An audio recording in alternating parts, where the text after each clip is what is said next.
Welcome to the Coach Within. I'm your host, Coach Jedi, a podcast where transformation begins from the inside out. Here, we explore coaching conversations that unlock clarity, spark insight, and bring you closer to your purpose. Whether you're a coach, a leader, or someone on the journey of personal growth, you're in the right place. Each episode brings real stories, practical tools, and thought-provoking reflections to help you thrive in life, leadership, relationships, and dreams. Let's journey inward, ignite the coach within, and brave your story. Welcome back, everyone. In today's episode, we'll be focusing on the ICF Code of Ethics. Now, recently, ICF has just announced a new updated Code of Ethics in 2025. And so what we're going to do is we're going to break down this document and study together and learn together. Now, whether you're in one of my classes or maybe perhaps you're a coach and you're just wondering, how does the Code of Ethics apply to me? Well, for one, the Code of Ethics is a critical piece of document for coaches to review, internalize, and also exemplify in your coaching practice. Now, this is not just supporting coaches who are on their learning journey, but also their credentialing exam and also in practice. In the Code of Ethics, I think now it's much more refined. It has clearer categories, and so it helps us to better understand what the whole process of ethical considerations are in the coaching process. Now, needless to say, one of the things that many leaders or coaches have asked me is, say, hey, Jedi, how do I kind of understand ethics in a simpler way?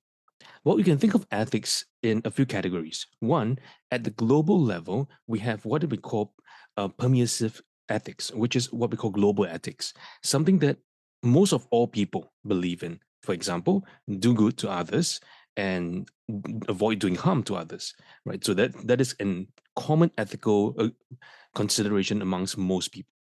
You have a global sort of ethics. You also have a local ethics, which is in a particular country or a region or a cluster of countries of islands, you may have a common set of ethics that everyone abide by. At a deeper level, you may have community ethics. What is permissible to maybe other communities? In your community, you have a certain form of ethics that guides how the conduct or natural conduct of your community. In every organization, there are also professional ethics.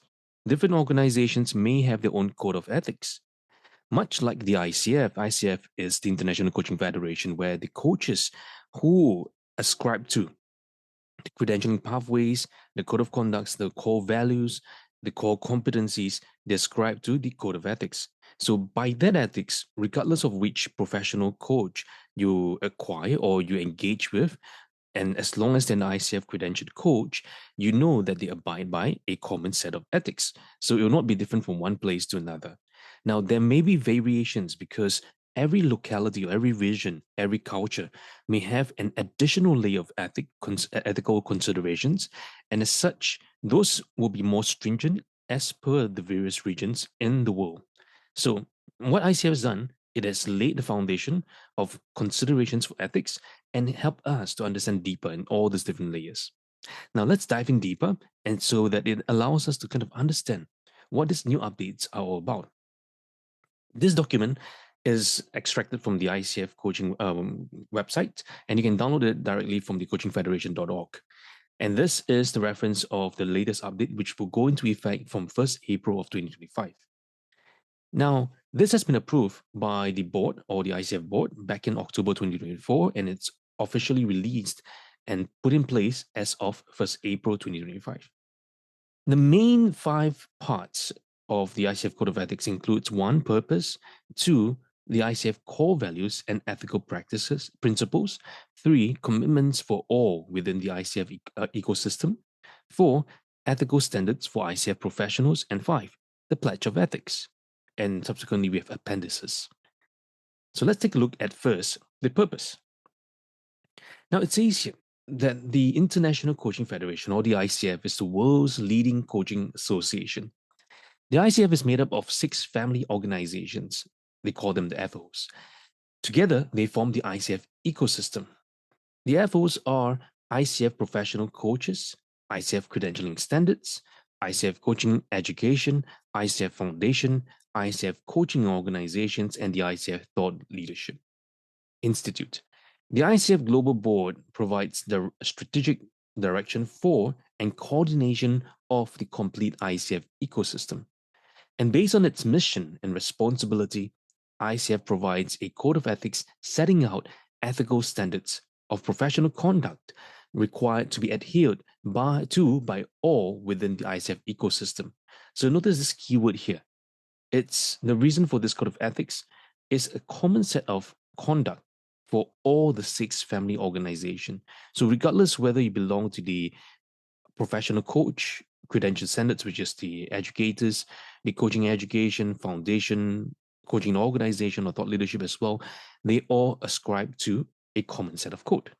So whether acting as ICF professionals or in any other capacity, as long as you are within the ICF ecosystem, everyone abides by its mission.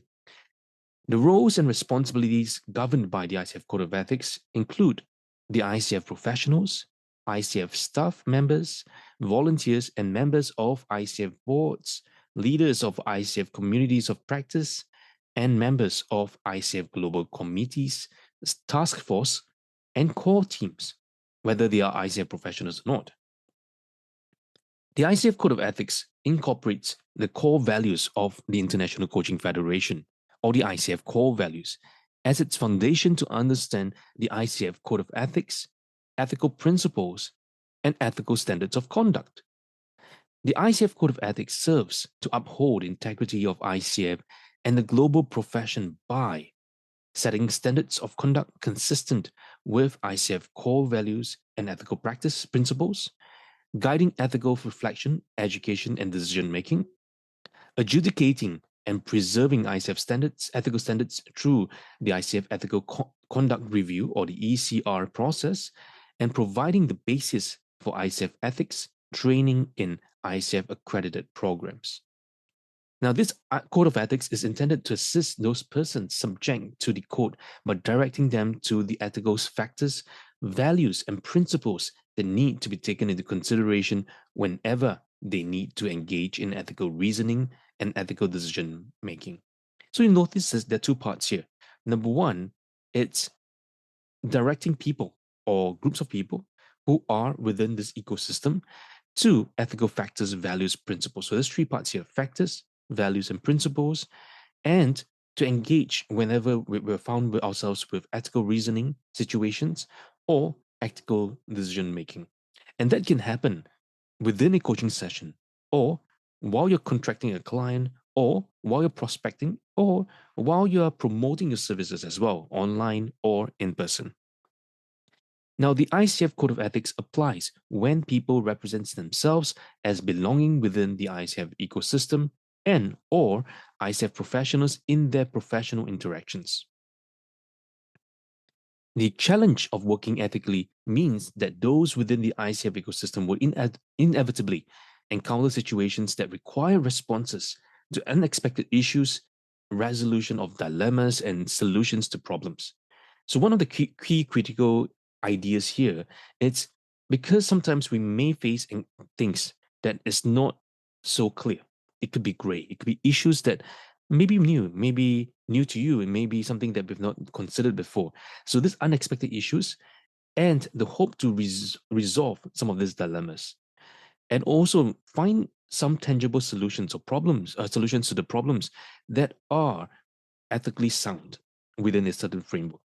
Now, people within the ICF ecosystem strive to be ethical even when doing so involves acting courageously, making difficult decisions that uphold the do good principle when it comes to their stakeholders. So I like what ICF has done here, because sometimes it's really hard to prescribe every single action or cover all grounds.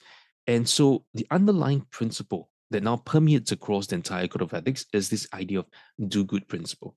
So do good to others, do unto others good, right? So when it comes to our stakeholders, whether internal stakeholders, external stakeholders, our clients, external organizations, communities, volunteer groups, government agencies, our individual clients, and even ourselves as well, we apply the do good principle. Are we doing good for them? Is that to the best interest, or is it to our interest, right? So we always apply the do good principle when it comes to the stakeholders.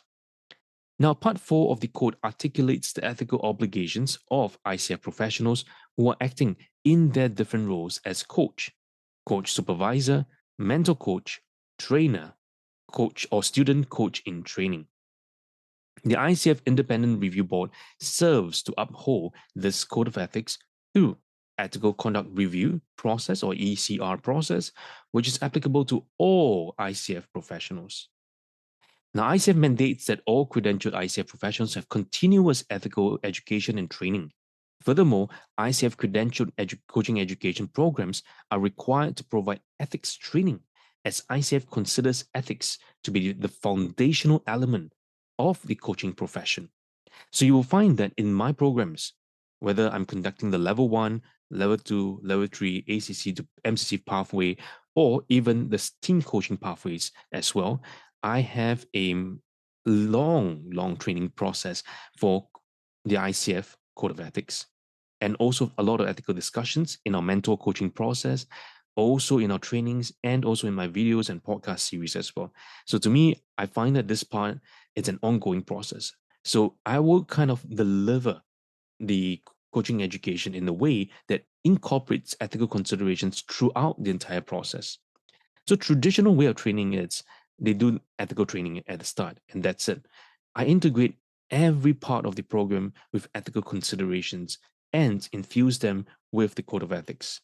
So whether you are going through my program for the certified mentor coach, level 1, level 2, or the level 1, level 2, level 3 mastering coaching, or the coaching professional programs across my various organizations that I partner with, I want you to know that the code of ethics is such a critical element.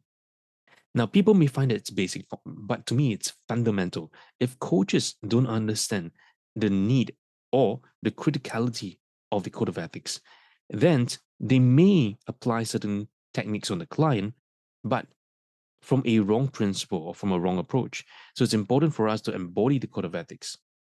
And that's why I like what ICF says here. ICF considers ethics to be the foundational element of the coaching profession, and we cannot understate that. Now, recently, I've also conducted workshops with ICF chapters, such as ICF Taiwan, and educating what the code of ethics is all about for people, refreshing their minds, refreshing their hearts about the code of ethics. And I think that's such a critical piece. Whenever you get a chance, especially for coaches, communities, educators, get a chance to discuss ethical considerations. Talk about the code of ethics with your team members or with your individuals as well, because these are foundational elements that we need continuous education and training, supervision, review, reflection, all about. Now, I'd like to point us to this part as well, that the ICF code applies to all individuals or entities falling within the ICF ecosystem. No individual entity falling within the ecosystem may opt out of any section or any part of the code, nor are they permitted to delete, modify, or amend any provisions within the code. So I like what it says here. In essence, you have to abide by everything here. Okay, and it's not a lot, but I think it gives us a very clear understanding of what is and what is not, and the do good principle. So let's go to section 2, the ICF core values and ethical principles. The Code of Ethics provides guidelines for implementing the core values and ethical principles and shows how they are put into practice. All values and principles are equally important, support one another, and all aspirational. All within the ICF ecosystems are expected to honor the core values and align with the principles in all their professional interactions. Now, the core values and the related ethical principles are listed on the ICF websites and reiterated below. And you can also find on the ICF website the core values as well. Let's go to the first value, professionalism. So that's value number 1, a commitment to a coaching mindset and professional quality that encompasses responsibility, respect, integrity, competence, and excellence. And I demonstrate professionalism by ensuring my professional conduct is consistently aligned with the value of humanity and the coaching mindset, competency in all my professional interactions. Number 2, being true and accurate in my statements. Number 3, committing to my lifelong learning and professional development. And that's the reason also why I create videos, articles, journals, podcasts for learners and coaches to have and support them on their lifelong professional development. So I encourage coaches as well to come and join me in some of my programs where I tailor customized programs beyond just the regular level 1 to level 3. And it's an ongoing continuous learning process.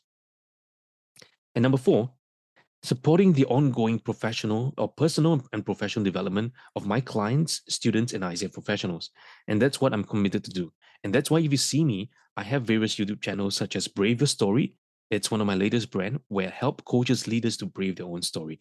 So subscribe to that channel and subscribe to my podcast, The Coach Within, where I help coaches to kind of develop and support them in their development as well, whether they are clients, students, learners, educators, all my fellow peers and ICF professionals.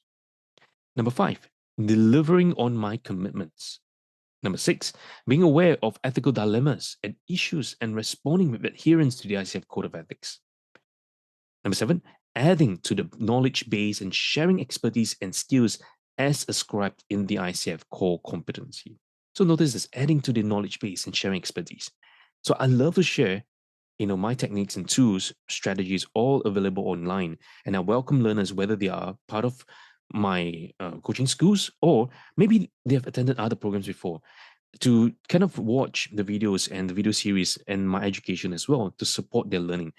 And I welcome anyone because I'm here to support you regardless of whether you are from my coaching school or maybe you're someone who is looking for a coaching school right now.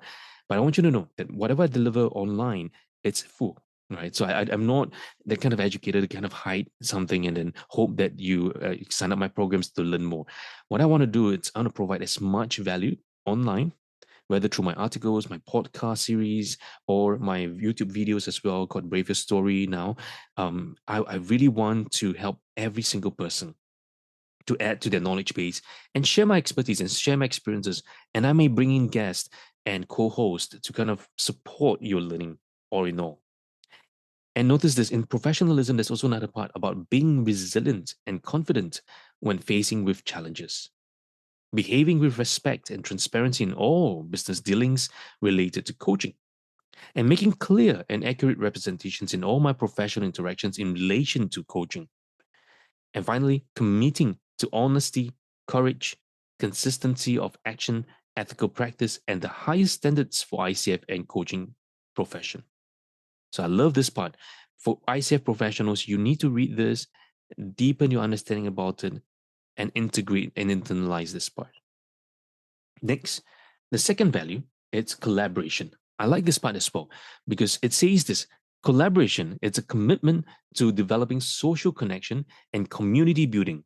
And I work collaborative by making commitments and progress towards promoting professional coaching through fostering joint creativity and resourcefulness, partnering with others both within and across multiple social identity groups, being mindful and intentional in my own participation while working in any collaborative effort, cooperating with other ICF professionals, working with clients and sponsors, partnering and communicating with related professionals or professions, associations, and people in other coaching organizations and professions. So I love this part. It's a collaborative spirit. It's not my school is better, that school is worse. I like this school. No, it's not about who is better or who is worse. It's about this collaborative spirit because we can all learn from each other.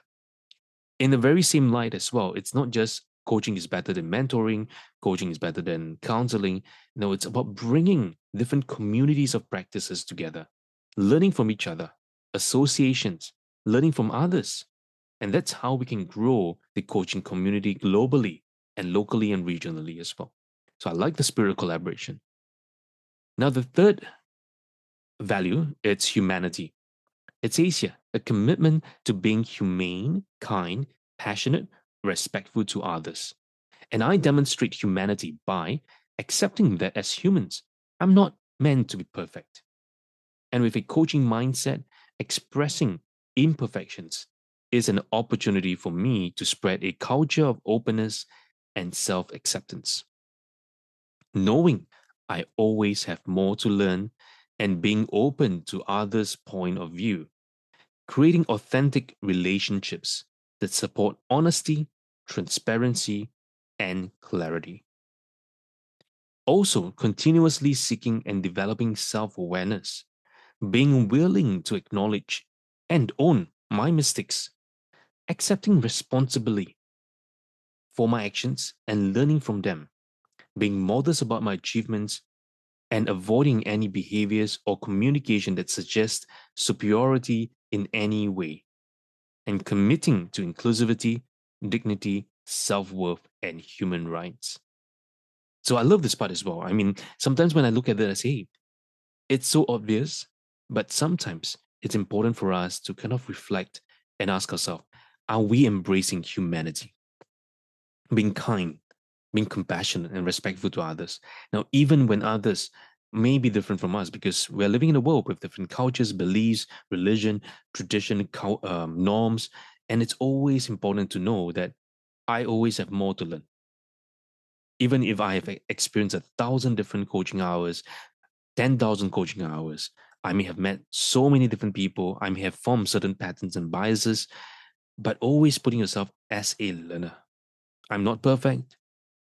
I'm expressing imperfections, but I want to spread the culture of openness, self acceptance, and willingness to learn. And so for me as well, I always tell my coaches as well, I said, hey, in my coaching program, it's not about me trying to just teach you, but it's about us co-creating a space for learning to happen always. Because as much as I'm an educator, I'm also a learner.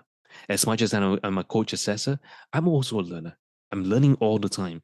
And I want to always put myself in the place or position where I'm aware of my own personal biases and constantly seek to develop my own self awareness and be willing to also acknowledge my mistakes. For example, sometimes some coaches may be worried, like, oh, what if I say something wrong? Or what if I did something by mistake? And I said, hey, that's inevitable as a human being. Sometimes in our engagements with clients or in our coaching process, we might encounter some errors. And that's the point where we demonstrate our humanity by acknowledging those mistakes, taking responsibility for them, and learning from them, and upholding the professional conduct all in all. And that's why I like this part as well, which is the sense of commitment to inclusivity, dignity, self worth, and human rights. Now, the fourth value, it's equity. A commitment to using a coaching mindset to explore and understand the needs of others so I can practice equitable processes at all times that create equality for all. And I'm equitable by recognizing and respecting all identity groups and their contributions, treating everyone with the same dignity and sense of fairness, bringing awareness to systemic patterns of conscious and unconscious biases in myself and in others, exploring to understand and bring awareness to social diversity, systemic equality, and systemic oppression, and how they show up in the coaching profession. Maintaining quality, equality, and partnership in all my coach client, trainer student, mentor coach, and supervisor coach relationships. So one of the things that I always uphold is a sense of equity.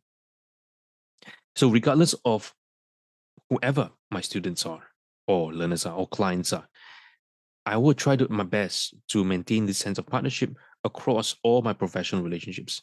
So my role as a coach educator to the learners that comes to my program, usually I'll refer them to learners or coaches rather than students because I want them to feel that we are on equal grounds. We're partnering. When in my mentor coaching sessions as well, I hold a certain standard and fairness where I tell them, I said, hey, this is not working out, or these are some areas that it's worth considering. They take those feedback well and reflect on it and improve on them. Same thing for supervisor or supervision roles as well. So all your relationships have to maintain that high standard of equality and partnerships. And that's why we also have to be aware of any conscious or unconscious biases that is in myself, right? So I'll encourage coaches. As a coach, try to get a coach, engage someone, to also be your coach, to be a accountability partner. Because sometimes as we're going through this journey by ourselves, we may inevitably have biases that we may not be aware of. So these 4 values: professionalism, that's number 1. Number 2, collaboration. Number 3, humanity. And number 4, equity. Now, at this point, I want you to take your own personal notebook or your journal pad and share or write down what are these 4, or how do these 4 core values resonate with you? What are some insights you're gaining from this short conversation that we have? And how are you um, going to kind of commit yourself to demonstrate all these core values as well? Okay. Now, let's go to the next part, which is commitment for all within the ICF ecosystem. The values are aspirational and a robust guide for ethical reasoning and decision making. All within the ICF ecosystems are expected to honor and uphold these values in all their professional interactions. And this is our commitment, and that's why we say we mindfully perform our duties with integrity and accountability by thinking globally, being courageous in our thoughts, actions, and speech, being aware of our impact, and bearing the responsibility of any consequences. Commit to excellence through continued personal, professional, and ethical development. Remain alert to cultural filters and demonstrate respect for cultures different from our own through open conversations about cross-cultural and multicultural differences. Maintain awareness of relationships and how they are influenced by factors including biases, power dynamics, and forms of systemic oppression, and actively address these factors through continuing education and open conversations. Cultivate our ethical growth and maturity through continuous self-reflection and increased self-awareness. If an ethical dilemma arises, we will pursue assistance where needed to resolve the matter. Respectfully attempt to communicate our concerns with others if we become aware of an unethical conduct by them, and if necessary, seek ethical guidance for the next steps. And communicate with those who need to be informed of the ethical responsibilities established by this code by providing access to this code of ethics. Except that behaving ethically means going beyond what is written in the code of ethics. So that's why I stated at the start, the code of ethics serves the foundational guide, but in each organization, each culture, each society, each country, each person, you may have your own ethical standards. And I want you to ascribe to a higher standard than what is prescribed here. Always go on behaving what's beyond what the code of ethics is all about. Okay. Now let's move to the 4th section. I think this is also a very important section as well that will list down all the ethical standards for professional coaches. So section number 4, ethical standards for professionals, for ICF professionals. Now, meeting these ICF ethical standards of conduct is the first of the ICF core coaching competencies, or ICF core competencies. Demonstrates ethical practice, understands and consistently applies coaching ethics and standards. So you see me covering this in class as well, where we talk about this as the ICF CC1 or core competency 1. Now, the following ethical standards are applied through the professional activities of ICF professionals, regardless of an existing formal coaching relationship or not. These ethical standards are divided into 5 sections: agreements for client and or sponsor engagement, confidentiality and legal compliance, professional conduct and conflict of interest, commitment to delivering consistent value, professional integrity and accountability. So section number 1, agreements for client and or sponsor engagement.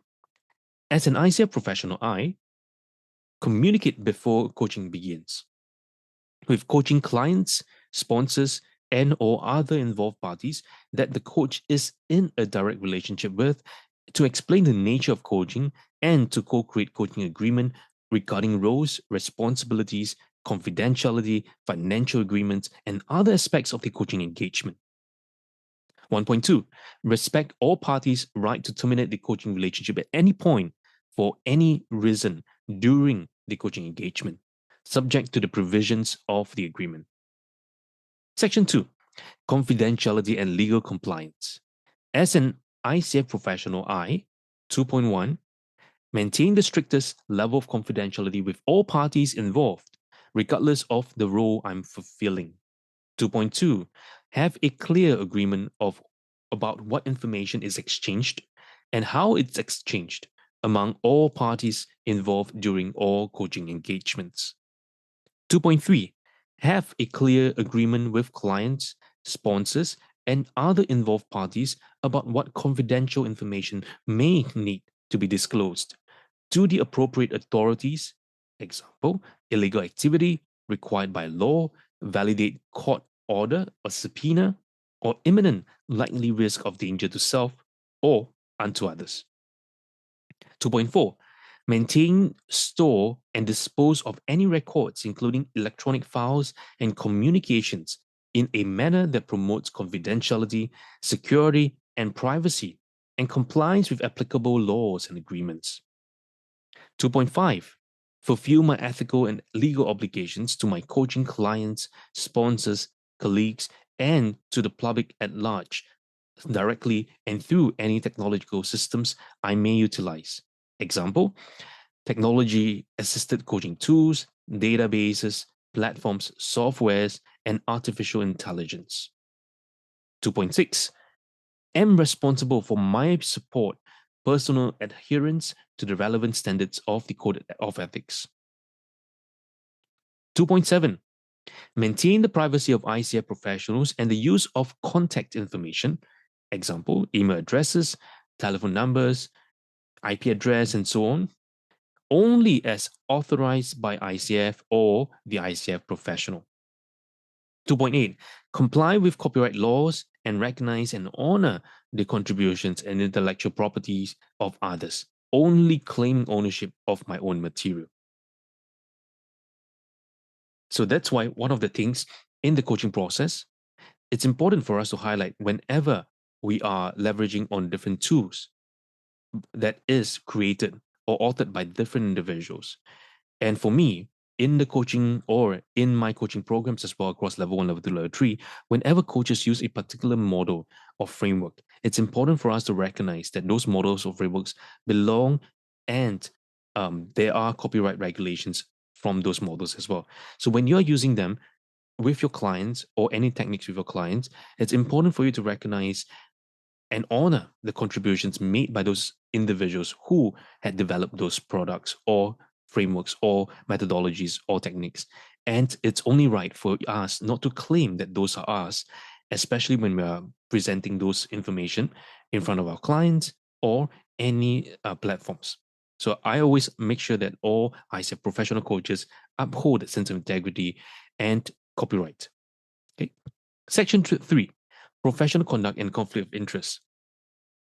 As an ICF professional, I, 3.1, am aware of and discuss with all involved parties the implications of having multiple agreements and relationships and the potential for conflict of interest. 3.2, manage conflict of interest and potential conflict of interest with coaching clients and sponsors through self-reflection, coaching agreements, and ongoing dialogue.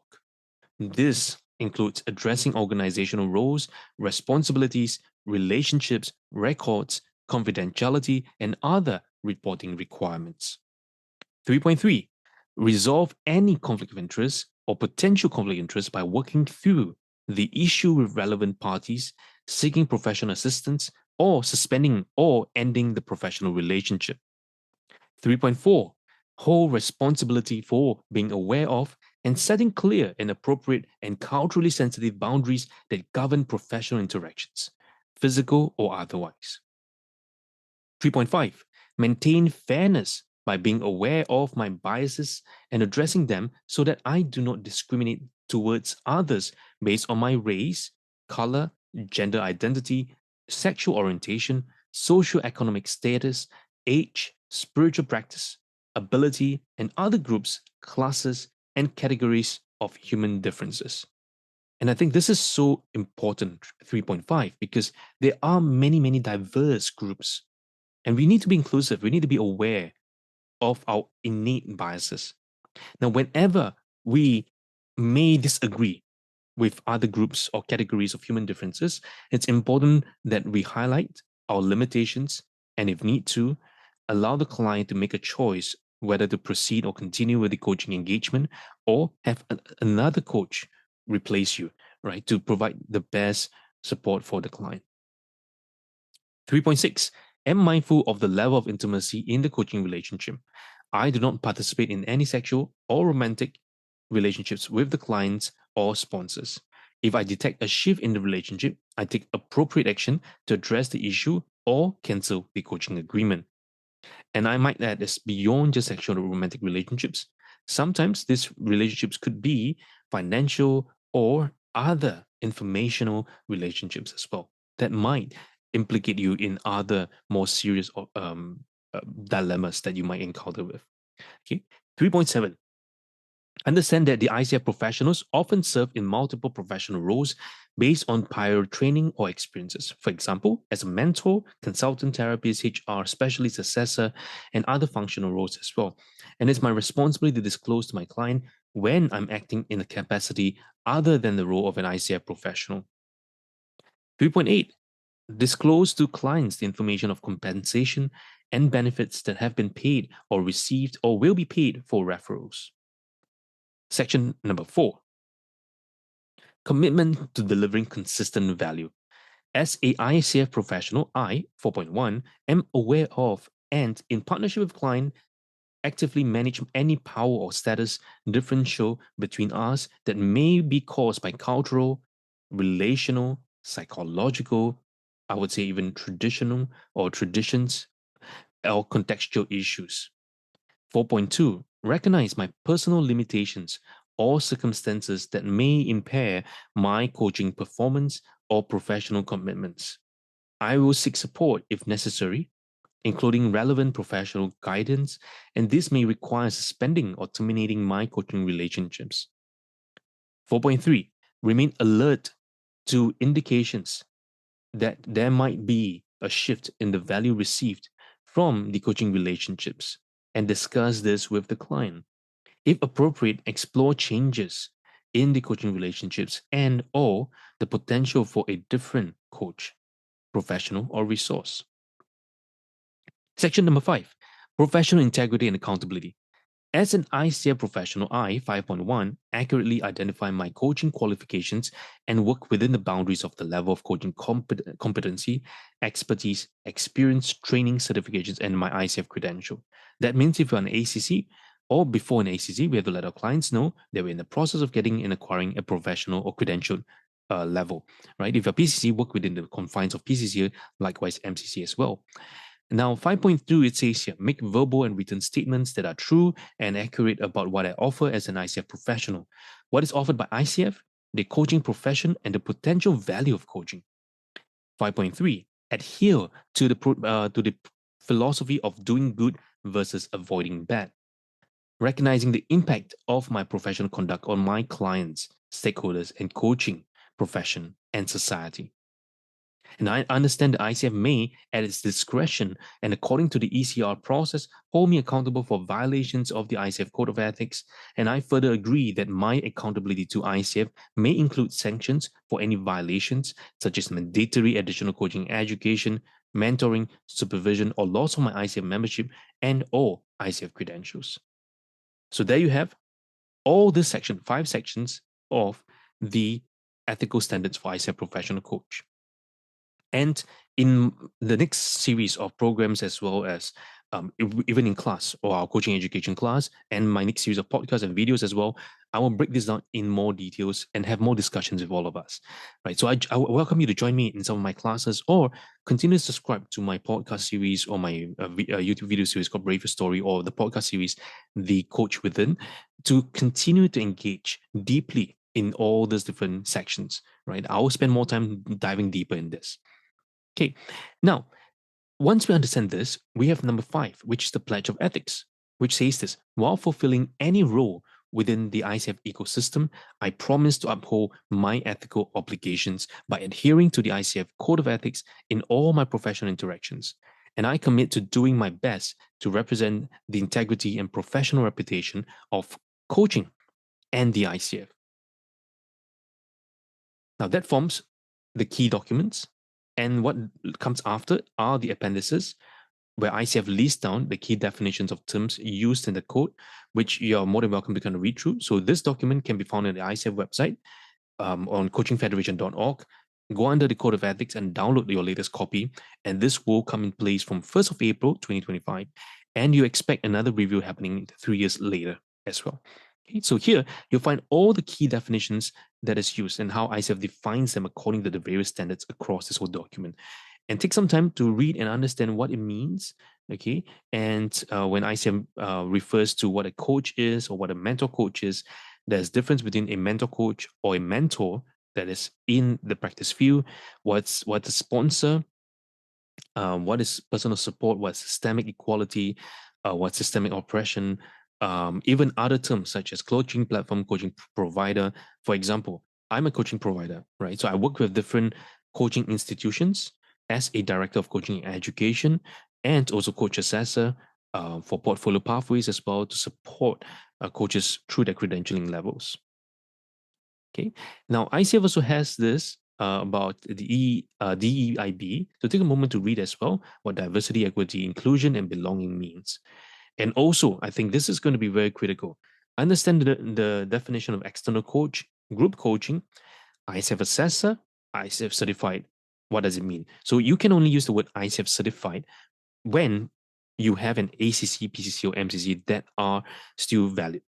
So if it expires, or if you are still in the process of applying for your ACC, you're still not yet an ICF certified. You're only an ICF certified once you get the ACC, PCC, or MCC. And you can function both as an internal and external coach and understand the definition clearly, and also whether you're doing group coaching or team coaching. Yeah. Okay. Now, also, for example, like there's some coaches that claim to be an ICF assessor, but you can only be an ICF assessor after a period of time, additional trainings, and like for example, for myself, I'm an assessor across level 1, level 2 programs as well, and my level 3 programs, and also an ICF portfolio assessor. So I help ICF and support on the ICF team to do many of this conduct and assessment review. Okay, so there you have the entire Code of Ethics, the ICF Code of Ethics. I'm really excited because with this new updates, it provides greater clarity. Understand the functional roles, functional sections, which really supports and deepens your understanding as a coach within the ethical framework of ICF. Now, beyond this, I encourage you as coaches as well to layer your own ethical standards. That means go beyond that, right? Raise the standard and bar for yourself. Also understanding your own culture and own practice as well. Always raise the bar higher in terms of your professional standards and values. And what I'm going to do in a subsequent video series or podcast series as well, and even in my class, we're going to have more discussions. We're going to have more case studies. We're going to discuss further. We're going to dive in deeper in each one of these components. So today, I gave you a quick overview of the updated ICF Code of Ethics.